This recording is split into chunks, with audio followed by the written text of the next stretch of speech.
Waalaikumsalam warahmatullahi wabarakatuh. Ibu dari mana? Saya dari Bogor, Ustaz. Dari Bogor. Baik, semoga ibu dan keluarga juga kita semua senantiasa diberkahi oleh Allah Subhanahu wa taala. Silahkan. Amin. Ya, izin saya juga mendoakan Ustaz, semoga Allah memuliakan Ustaz, mengampuni semua dosanya. Amin, jazakallah khair. Di daerah kampung saya, itu kan banyak yang bangun rumah itu ada bikin kayak naruh barang di bawah rumah yang mau ditempatin, atau menaruh sesuatu di atap rumah, Ustaz. Nah, kebetulan orang itu sekarang hijrah untuk memperbaiki diri menjadi lebih baik. Bagaimana dengan barang yang sudah ditanam di bawahnya, barang tersebut itu diambil atau gimana, Ustaz? Jangan sampai orang tersebut jadi munafik, Ustaz. Baik. Baik, dipahami. Saya ingin berikan dulu gambaran kepada teman-teman yang terhubung karena tadi terlihat konektivitasnya terputus-putus. Saya mencoba menangkap untuk menyampaikan dulu sehingga citranya diketahui oleh kita semua, bahwa ada di antara saudara atau saudari kita menyampaikan seseorang yang pernah membangun ya rumahnya, kemudian menempatkan atau menyimpan barang-barang tertentu dengan keyakinan tertentu yang dikaitkan dengan keadaan rumah dimaksud, yang tertanam di dalam rumahnya ataupun juga disimpan di atapnya dengan tujuan-tujuan tertentu. Dan bersyukur kepada Allah, alhamdulillah yang bersangkutan sudah mengenal lebih baik ya tuntunan-tuntunan dalam syariat, sudah berhijrah kepada nilai-nilai kebaikan dan ingin berkonsultasi bagaimana dengan status benda-benda dimaksud. Saya ingin menyampaikan bahwa di dalam Islam tidak ada tuntunan-tuntunan yang mengaitkan kekuatan-kekuatan kepada benda-benda tertentu yang memberikan manfaat atau madarat selain semua tumpuan kita kepada Allah. Karena itu dalam surah Tauhid yang sangat pendek, singkat, mudah untuk kita kemudian hafalkan dan mudah ditanamkan pada jiwa, itu menjadi dasar yang paling pertama di Al-Ikhlas itu. Begitu kita bacakan Qul huwallahu ahad, katakan Muhammad sallallahu alaihi wasallam, diinfokan kepada kita semua, Tuhan kita itu adalah Allah yang layak dipertuhankan, satu-satunya dipertuhankan, disembah. Kemudian Allahus Samad ayat yang keduanya, dan Allah menjadi pusat segala tumpuan, harapan, permohonan yang mendatangkan manfaat atau mengizinkan satu madarat dengan hikmah tertentu terjadi dalam kehidupan kita. Nah, karena itu setiap kita memohon, meminta, berharap sesuatu itu tidak diperkenankan kecuali hanya kepada Allah saja. Di dalam itulah kemudian Allah menyajikan berbagai hal, cara, bahkan secara detil disampaikan kepada kita. Dari perintah untuk berdoa, bagaimana kemudian menjanjikan menjawab, ya di Al-Baqarah ayat 186, wa idza sa'alaka 'ibadi 'anni fa inni qarib ujibu da'watad da'i idza da'an falyastajibu li wal yu'minu bi la'allahum yarshudun. Nah, jika hambaku mencari untuk mendekat kepadaku, ada permohonan tertentu, kata Allah Subhanahu wa taala, sampaikan Muhammad sallallahu alaihi wasallam, ya aku begitu dekat, kalau hambaku berdoa pasti aku kabulkan, kalau ada permohonan pasti aku berikan jalan, kan? Dalam konteks apapun, dalam pekerjaan, ingin mendapatkan rezeki, dalam keadaan rumah ingin diberkahi, kan yang punya berkah itu Allah, kan? Yang memberikan ketenangan itu Allah, sakinah itu di rumah itu Allah yang berikan. Karena itu dibuka dengan kalimat ayat, wa min ayatihi, di antara tanda kebesaran Allah Subhanahu wa taala. Quran surah ke-30 ayat 21 itu. Jadi kalau di rumah ingin mendapatkan ketenangan, sakinah, tidak ada gangguan, nggak ada macam-macam, kemudian mawaddah, rizkinya mengalir bagus, ya, bermanfaat rumahnya, rahmah, ada cinta kasih yang dalam di dalamnya untuk keluarga besar, itu yang punya siapa? Sakinah, mawaddah siapa? Rahmah siapa? Allah, nggak ada yang lain. Jadi kalau kita mau minta, mintanya ke Allah, dan jangan sampai meminta kepada Allah ya dengan cara-cara yang Allah tidak sukai, ya, dengan cara-cara yang tidak Allah ridhai. Karena itulah Allah berikan cara kepada kita. Ada yang bisa memanggil langsung, Allah turunkan misalnya nama-nama terbaik dikenal dengan Al-Asmaul Husna, Quran surah 17 ayat 110. Qulid'ullaha awid ar-Rahman ayyama tad'u falahul asma'ul husna. Silahkan minta. Ya, ada yang minta dalam sholat, minta biasa berdoa. Kemudian kalau kita minta pun dengan menggunakan wasilah misalnya, boleh. Itu ada di Quran surah ke-5, ya, Al-Maidah ayat 35.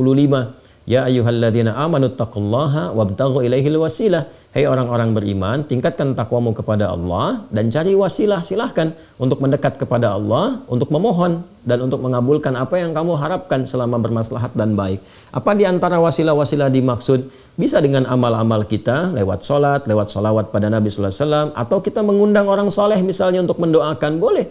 Ya, alih-alih menanam sesuatu, datanglah kemudian kita ke orang soleh, kiai, ustadz tertentu, ya kan? Datang ke rumah, minta diberikan pencerahan, ya kan? Bagaimana mengisi rumah yang baru, baiknya seperti apa, ya minta dibimbing, lalu berdoa di situ. Itu lebih bagus, bermohon kepada Allah dan keberkahan diturunkan. Adapun menyimpan hal-hal tertentu, baik yang ditanam, sifatnya di bawah rumah, disimpan di atas rumah atau di dalam rumah, benda-benda tertentu, itu termasuk hal yang sangat berbahaya bagi akidah, harus kita tepikan karena langsung bertentangan dengan dua hal sekaligus. Ya, yang pertama adalah sifat yang melekat ya pada zat Allah Subhanahu wa taala yang disebut As-Samad tadi. Ya, segala yang bertentangan dengan sifat-sifat kemuliaan, nah, itu sudah terkait dari aspek akidah. Nah, resikonya nanti terjebak kepada syirik. Ya, lawan dari akidah itu kan penyakit terbesarnya syirik. Ya, kalau sudah syirik itu paling berbahaya, nanti berdampak kepada amal. Akhirnya apa yang dikerjakan di rumah itu dari sholat, kan?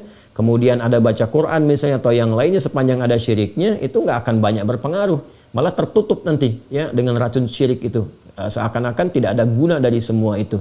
Nah, karena itu alhamdulillah sekarang sudah menyadari bahwa itu keliru, tidak boleh dilakukan. Ingat ya, baik yang ditanam, disimpan di dalam rumah, di lemari kah atau macam-macam kah atau di atap rumah sekalipun, nah maka kalau kita sudah bertobat dan sebagainya, buang semua itu.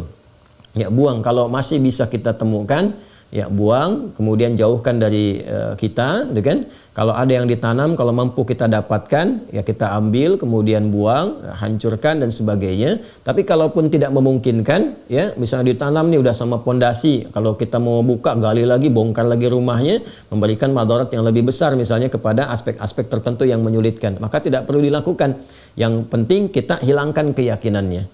Sudah, hilangkan, jauhi, kemudian bertobat dari itu semua, tidak perlu diakses-akses, ingat-ingat lagi, tepikan seluruhnya, kembalikan kepada Allah. Karena saat menyimpan-nyimpan seperti itu, jin nanti ikut ke situ. Jin, ya ada jin yang menyertai kehidupan kita di dalam rumah, namanya dasim. Dasim itu setan rumah. Ya, jin pengganggu dari kalangan setan, ya setannya dari kalangan jin, sebutannya dasim. Nanti ada 9 jenis ya. Kemarin kan saya baru sebutkan setan yang menggoda wudu walhan. Setan menggoda orang sholat, itu kan khinzib. Nanti ada setan yang memang mengganggu di sekitaran rumah. Dia bisa menciptakan konflik antara suami istri. Itu di surah kedua Al-Baqarah, di ayat yang ke-102. Bainal mar'i wa zauji, antara suami dan istrinya. Ya, diberikan sifat-sifat buruk, dorongan macam-macam, kadang-kadang dikaitkan ke pekerjaan dan sebagainya. Dia bisa menciptakan ketidaktentraman di dalam kondisi rumah.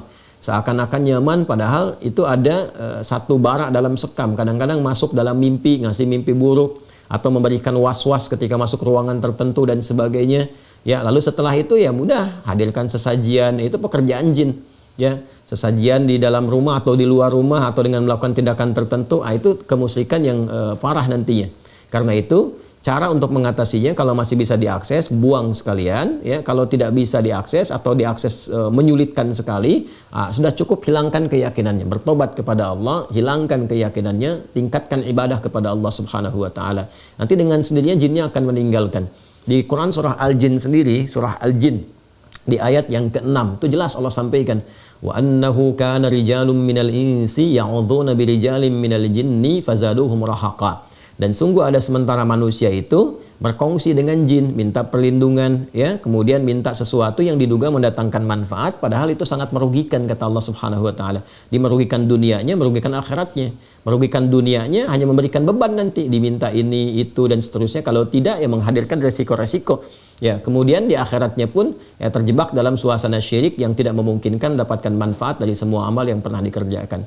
Alhamdulillah saya ikut berbahagia. Semoga dilindungi oleh Allah Subhanahu wa taala, istiqamah. Nanti kalau itu sudah ditinggalkan, yang penting dari keyakinan kita, bertobat kepada Allah, sesali itu semua, tinggalkan itu, ganti dengan ibadah, nanti pengaruhnya akan hilang. Ya, walaupun di awal-awal itu akan terasa. Ya, ada gejolak-gejolak seperti menahan kita. Tapi kalau kita terus yakinkan, baca ayat-ayat perlindungan. Ya, ayat-ayat perlindungan itu pertama ada yang wujudnya surah Al-Fatihah.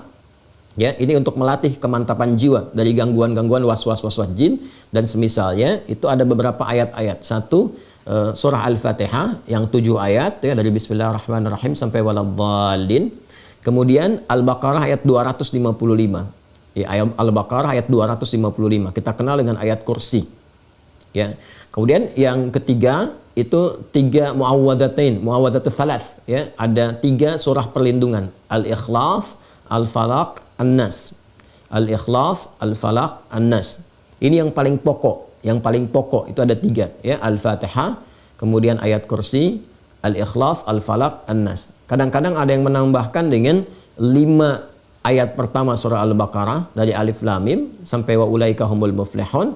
Lalu ditambahkan dengan penutupnya Al-Baqarah, la yukallifullahu nafsan illa wus'aha. Itu bagus juga kalau dikomplitkan sampai 5 bagian ini. Jadi kalau mau diurutkan sesuai dengan urutan tertibnya, Al-Fatihah 7 ayat, 5 ayat pertama dari surah Al-Baqarah sampai wa ulaika humul muflihun. Kemudian ayat 255 ayat kursi. Kemudian selanjutnya yang keempat, akhir ayat Al-Baqarah ayat 286. Dan yang kelima bagian terakhir, 3 surah terakhir dalam Al-Quran. Al-Ikhlas, Al-Falaq, An-Nas. Nah, kalau kita konsisten melatih dengan itu, baca, jadikan zikir kita. Kalau terjebak pada yang seperti tadi, pengaruh-pengaruh dan sebagainya, nah itu Allah akan mengangkat.